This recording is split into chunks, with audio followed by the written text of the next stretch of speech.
ஐயோ அம்மா பரணி, நீதான் எங்களை காப்பாத்தணும்.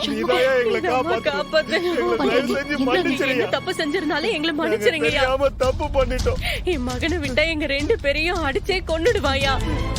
இவன் கிட்ட இருந்து நீதாயா எங்களை காப்பாத்தணும். மன்னிச்சிருயா. கை விடுங்க. எந்திரிங்க. நாடகம் ஆடுறதெல்லாம் என்கிட்ட வேண்டாம். இல்லை, என்ன நடக்குதுங்க? எதுக்கு எங்களை இங்க வர சொன்ன? என்னங்க இது? ஏய், செய்யறதெல்லாம் செஞ்சுட்டு கால்ல விழுந்தா அவர் மன்னிச்சிருவாரா? என்ன நாடகம் ஆடுறீங்களோ? நீங்க செத்தீங்க.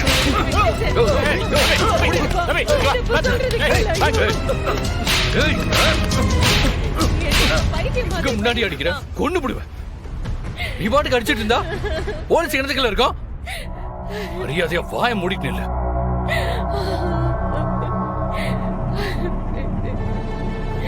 ரெண்டு பேரும் கொஞ்சம் தனியா வரீங்களா? இல்லை, இந்த கேடு கட்டவனை பத்தி பேசணும்னா இங்கேயே பேசு. தனியாலாம் வரணும்னு ஒன்றும் அவசியம் கிடையாது. என்னாச்சுடா உனக்கு? முத்துப்பாண்டி நம்ம கிட்ட ஏதோ தனியா பேசணும்னு கூப்பிடுறான். கொஞ்சம் கோவத்துல அடக்கி வச்சுட்டு கூட வா. பாண்டி வா போலாம். வா. வாடா.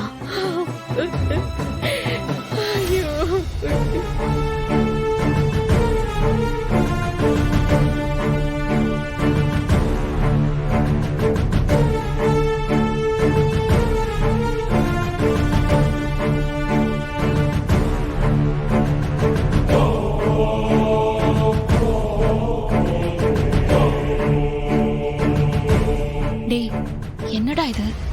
என்ன நடக்குதுங்க? அதாம்ல எனக்கு ஒரு மாதிரியா இருக்கு. வேற விவகாரமா இருந்தா உடனே கேஸ போட்டு அந்த வாத்தியார அள்ளி கொண்டு போய் ஸ்டேஷன்லயே உட்கார வச்சிருப்பேன். ஆனா இது குடும்ப விவகாரம்ல, நம்ம குடும்ப விவகாரம். அது ஸ்டேஷன் வரைக்கும் போனா நாளைக்கு ஊரே பேசும். அதனாலதான் இங்கேயே வச்சு பேசிக்கிட்டு இருக்கேன். இல்லை, இதுக்கு நம்ம குடும்பத்துக்கு என்ன சம்பந்தம்? இது ஏதோ நம்ம குடும்ப விவகாரம் சொல்லுத. மச்சான், முதல்ல இங்க என்ன நடக்குதுன்னு கொஞ்சம் புரிஞ்சுக்க மச்சான். இல்லை, இங்க என்ன நடந்தா எனக்கு என்ன? அப்படிலாம் விட முடியாது மச்சான். அடிபடுறது ரத்னாவோட பேரு, நம்ம வீட்டோட கௌரவம். இல்லை, ஒயின் ஷாப் வாசல்ல 2 குடிகாரனுங்க குடிச்சுட்டு அமெரிக்காவை பத்தி தப்பா பேசிட்டானுன்னா உடனே அமெரிக்க ஜனாதிபதியே வந்து ஏன்பா எங்க நாட்டை பத்தி தப்பா பேசுறீங்கன்னு பதறுவானா? இந்த கேடு கட்டவனுங்க எப்படி பேசுற எனக்கு என்னல? அவன் ஆறல அவன். பல வருஷமா ரத்னா பின்னாடியே சுத்தி அவளை ஏமாத்தி அவளை கல்யாணம் பண்ணவன் அவன். கட்ட தாலி ஈர காயறதுக்கு முன்னாடியே அவளை ஒடுக்கி உட்கார வச்சு வேடிக்கை பார்க்கணும்னு நினைச்சா அயோக்கிய பயல அவன். சிஸ்டர், சிஸ்டர், அந்த வீட்ல என்னை யாரும் நம்பவும் மாட்டாங்க, புரிஞ்சுக்கவும் மாட்டாங்க. நான் தப்பே செய்யலன்னு சொல்லல, தப்பு செஞ்சேன், மன்னிச்சுக்குங்கன்னு தான் கெஞ்சுறேன். அங்க எனக்காக பேச வேற யாருமே இல்லை சிஸ்டர். நீங்க மட்டும்தான் இருக்கீங்க. எங்களை சேர்த்து வைக்கிறதா இருந்தா அது உங்களால மட்டும்தான் முடியும் சிஸ்டர்.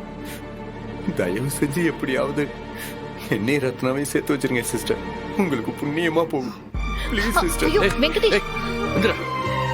டேய், நான் தான் பேசி வச்சிருக்கேன்ல, அத நான் கால்ல விடுறது. மரியாதை தள்ளி நில்லு. வெங்கடேஷ், இந்த புத்தி நீங்க தப்பு செய்யறப்பவே இருக்க வேணாமா? பண்றதெல்லாம் பண்ணிட்டு இப்ப அழுதுட்டு நின்னா என்ன செய்ய? நான் பேசுறேன். ரத்னா கிட்டயும் சண்முகத்துக்கிட்டயும் நான் பேசி பாக்குறேன். நீங்க பேசினா போதும் சிஸ்டர். நீங்க பேசினா எல்லாரும் புரிஞ்சுப்பாங்க, எல்லாரும் மனசு மாறுவாங்க. நீங்க எப்படியும் என்னையும் ரத்னாவை சேர்த்து வச்சிருவீங்கன்னு எனக்கு நம்பிக்கை இருக்கு. பாண்டி, நான் வரேன். நீ வேலையை முடிச்சிட்டு வீட்டுக்கு வா, பேசிக்கலாம். சரி பரணி.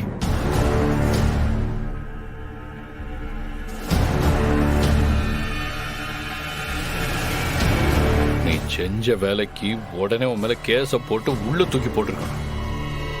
பாவம் பார்த்துதான் விட்டுட்டு போகுது. உனக்கு வாழ்க்கை வேணும்னா பொறுமையா இருக்கணும். மறுபடியும் உங்க அப்பா அம்மா மேல கைய வச்ச அவ்வளவுதான், ஒட்டுமொத்த வாழ்க்கையும் முடிஞ்சு போயிரும். பாத்துக்க. என்ன, அப்பா அம்மா அடிப்பியா? இல்ல சார், இனிமே அவங்க மேல என் விரல் கூட படாது. தயவு செஞ்சு என்னை ரத்னாவை சேர்த்து வச்சிருங்க. அதுக்கு தான் முயற்சி பண்ண போகுதேன். கான்ஸ்டபிள்ஸ் நம்ம கிளம்பலாம் இவங்களாம் அனுப்பிச்சு விடுங்க ஓகே சார். இருங்க எல்லாம் போங்க, போங்கம்மா. இனிமே போங்க, போங்க, இவங்க போங்க. என்ன நடங்க, செஞ்சாலும் போங்க. உடனே போங்கம்மா. நீங்க எனக்கு ஃபோன் பண்ணுங்க நான் பாத்துக்கிட்டேன். சரிங்க சார்.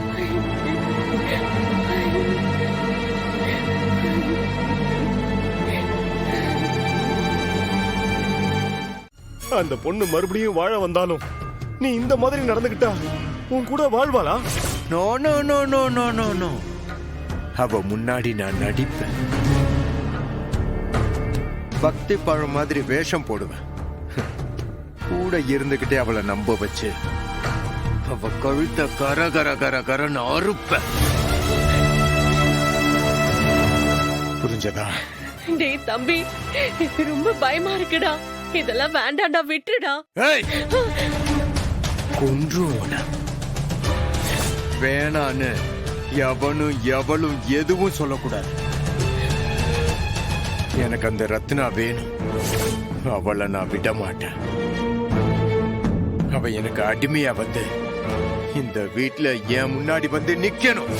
அப்படி இல்லைன்னு வையே, ஒரு நிமிஷம் கூட அவளை நிம்மதியா நான் வாழ விட மாட்டேன். அவளை மட்டும் இல்ல, அந்த சண்முகத்தை நான் துடி துடிக்க வைப்பேன். அந்த குடும்பம் மொத்தத்தை நான் நிம்மதி இல்லாம ஆக்குவேன். ஏ ரத்னா, இனிமே தாண்டி ஆட்டத்தையே நீ பார்க்க போற. பாப்போண்டி, இனி நீயா நானான் பார்த்துருவோம்.